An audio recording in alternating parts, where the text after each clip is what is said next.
Today we're going to clean up this Mikuni Carburetor.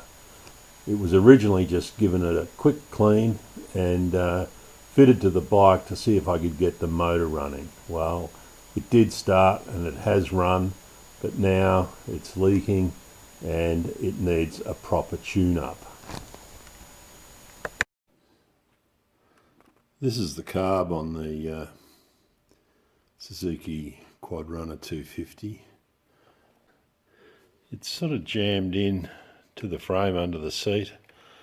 To get it out, you need to remove the inlet tube there, and then the tube between the carby and the cylinder head there is all very tight. There's actually no, you've got to scrunch up that rear tube, which is only fairly short, to release the rear, and then you can release it from the front. That gets the carby so that it can be pulled out of that hole a little. That one's the throttle cable, and this is the choke cable here going in through the angled bends. There's vacuum lines on the carb that connect to ports on the sides, and fuel line is in this spring covered line heading down there, all of which you can get to a little bit easier once these are removed. So that's what I'm going to do next. So that's the carby disconnected from the hoses.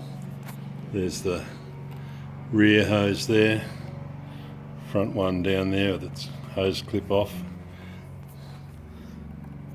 I've got this out because it's been leaking fuel, dripping fuel underneath it, and I think it's float level, or I've got a Carby Kit for it.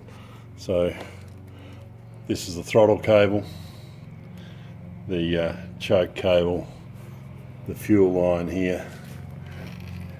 I think this is a vacuum or a breather hose that goes up to the fuel tank, take vapors from the fuel tank into the back of the carburetor, and on the front of the carburetor here there's a vacuum line going to the fuel pump that operates the pulse fuel pump.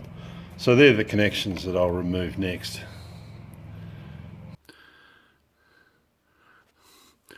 So the throttle cable connects through here, the choke goes in through this hole, and they're the pieces of hardware I've just removed.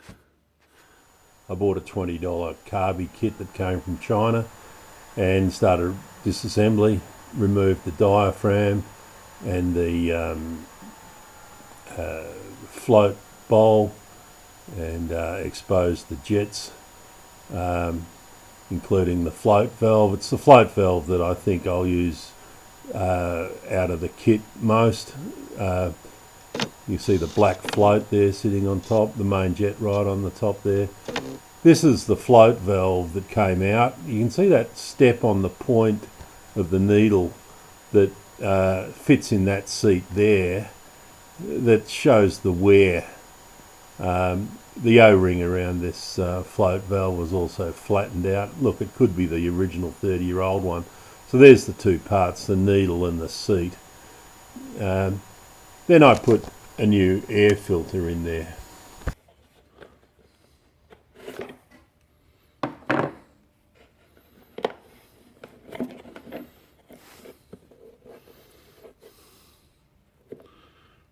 That's the air filter.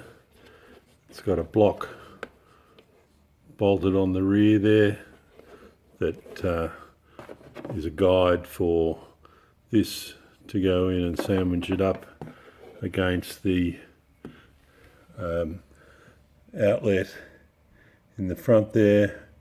You can see there's some metal grill in there, and I think it's slightly oval shaped, similar to how that's naturally coming off. Anyway, I'll swap it over. I also used the new float bowl gasket and got it all together. So get out to your shed and have a go yourself.